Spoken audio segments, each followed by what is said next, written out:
Hello, friend. Hear me when I say this. When God takes you out of a situation and you have the opportunity to learn and you do your work and you say, I've learned my lessons, I promise you, God will put that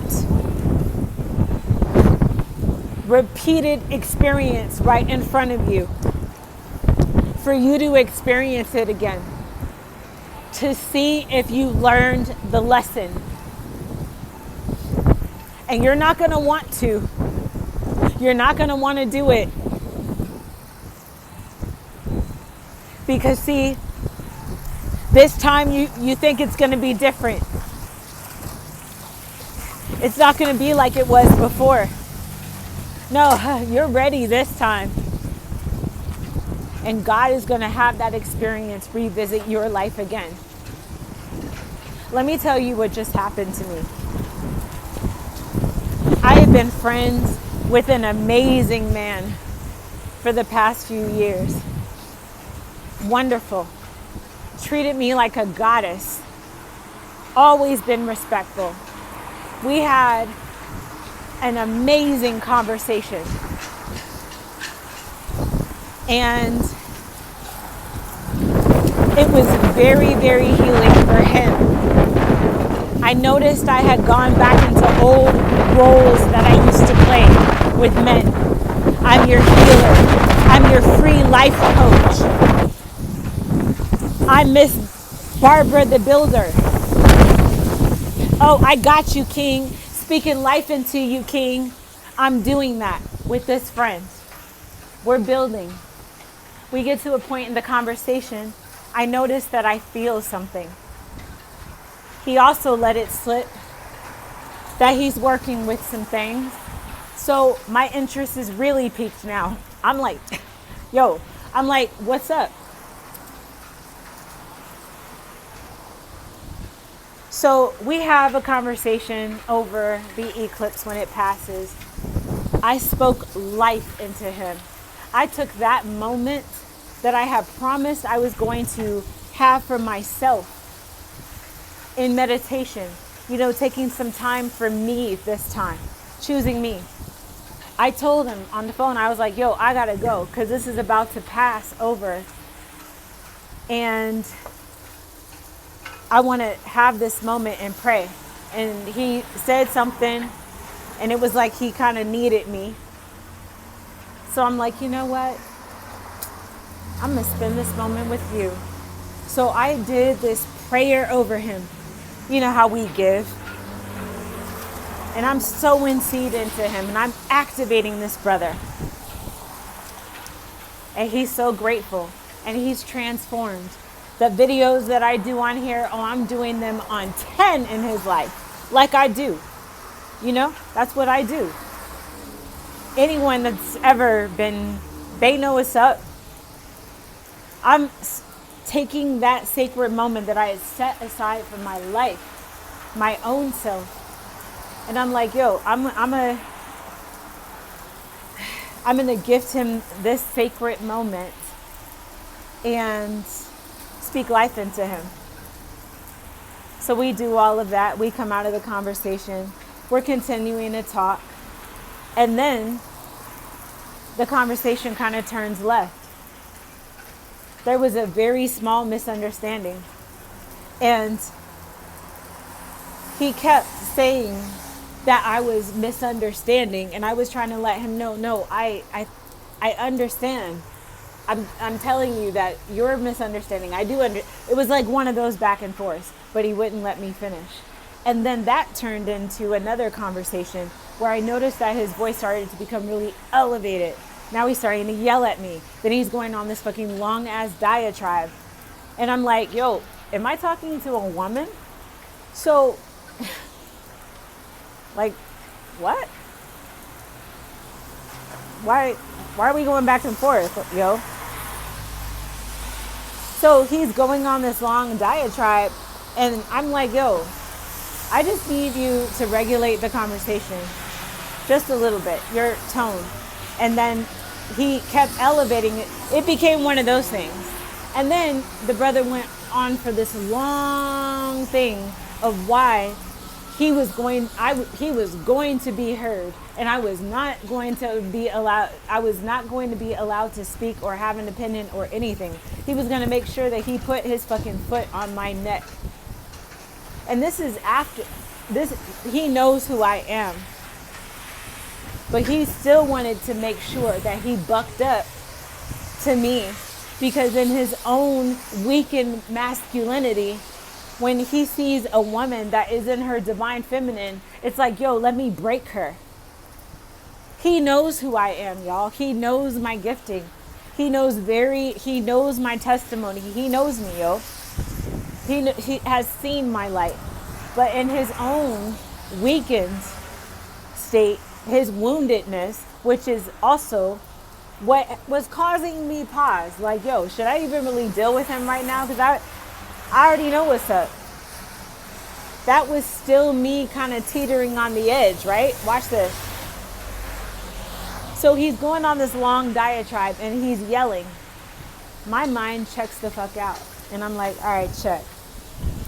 You took a sacred moment for him. Here you over giving again to a man. You know what I'm saying? And you, oh, and by the way, throughout the conversation, he kept asking if I wanted to see his, you know what. So he was trying to insert sex when he knows that I don't. But let me continue. I'm checking out and I'm like, so let me get this straight. He's going on these long diatribes. I've been through this before. He's not realizing, and I'm trying to tell him that because of what I've been through, I just need a little bit of compassion. And I kept asking him, hey, I just need a little bit of compassion here. Can you just please regulate your tone because what I've been through? And he's like, I don't care what you've been through. And I'm like, but I have cared about what you've been through. And I cared about what you've been through enough that I would sacrifice that eclipse moment with you to pray for you, but you won't even show me compassion. So I'm thinking about, now I'm like, check. So he's not showing me compassion. All right, so this would be one-sided. Okay, so dude is a narcissist. Boom, I've been here before. And then Spirit was like, what are you going to do? And I said, I will never speak to this motherfucker again. And as I come to that realization, y'all, I promise you on the phone, I said to him, you know what I realized in this moment? That you're selfish. That you would never be able to give back to me what I deserve. That you wouldn't even take into the account what I had been through to regulate yourself enough. That you're in your own unhealed masculinity, that you tried to break me because you're intimidated. You don't even know who you were talking to. And I said, but guess what? I will never speak to you again. I said, because if I do, and then all of a sudden, y'all, the wind starts going crazy around me, like a tornado all of a sudden. And I'm like, if I ever speak to you again, that would mean that I never learned my lesson. And I said, that's what this eclipse was about for me, that I would learn my lesson finally. And not just my lesson, but the lesson of 4 generations in my family, in the mothers of domestic violence. That love should not hurt. That men should not be yelling at women. That men should show up regulated to the conversation, especially when the sister has shown up regulated to all your conversations. And that you have admitted has sown into you and has been so transformative. You told her that, but you were willing to sacrifice that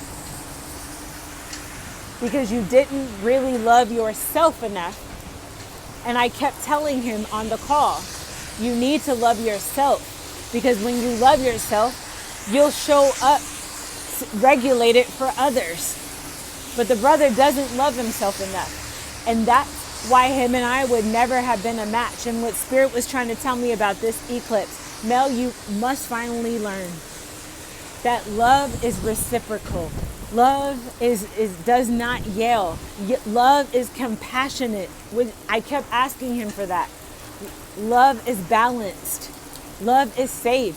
And it is kind. And it does its work. And it's not so much in its ego, edging God out. Love is finally choosing yourself, and I finally learned it. And that's what this was all about, y'all.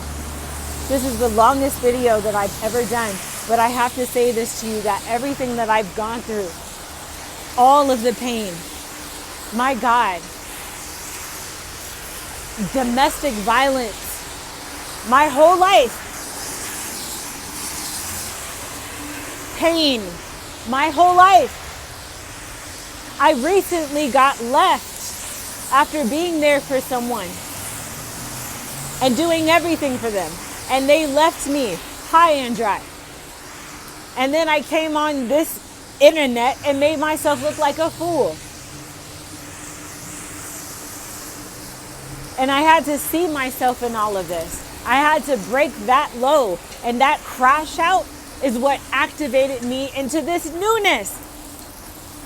So what does that say to you guys? Your crash outs, don't be ashamed of them. That crash out was a reset because I finally learned, because I was willing.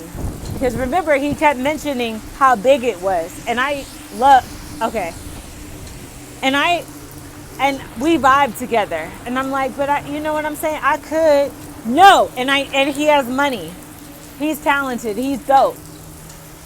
You know? He's well connected. You know what I'm saying? It could be dope.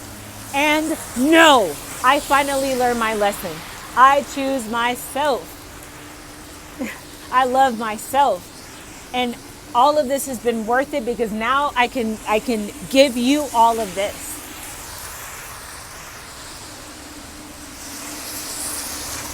You are the one that you've been waiting for. It's you. You are the one. That's all that it's ever been. God wants you to love yourself so much wholly and completely, because when you do, you will love others. And that brother, he doesn't love himself.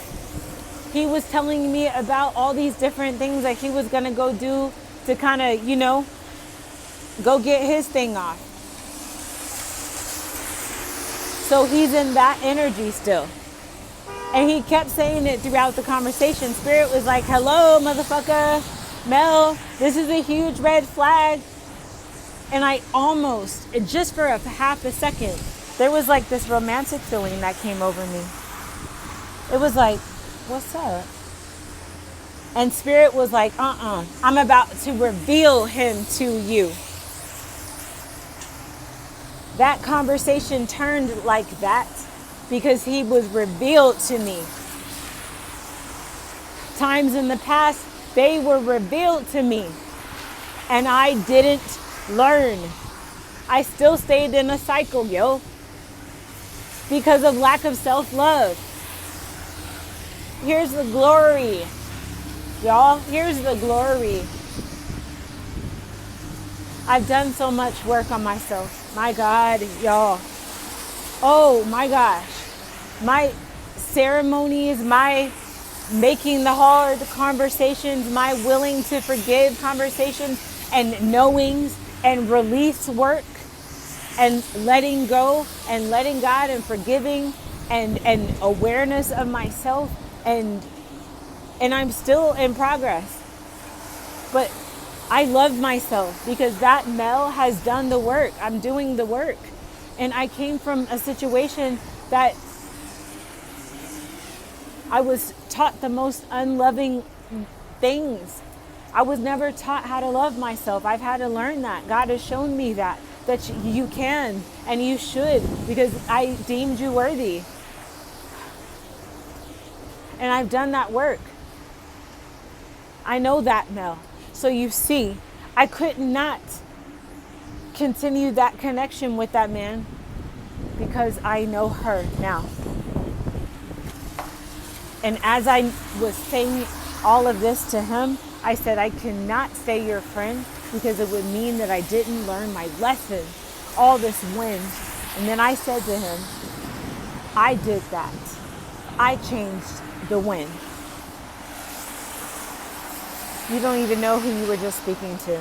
I will never speak to you again. And his jaw dropped.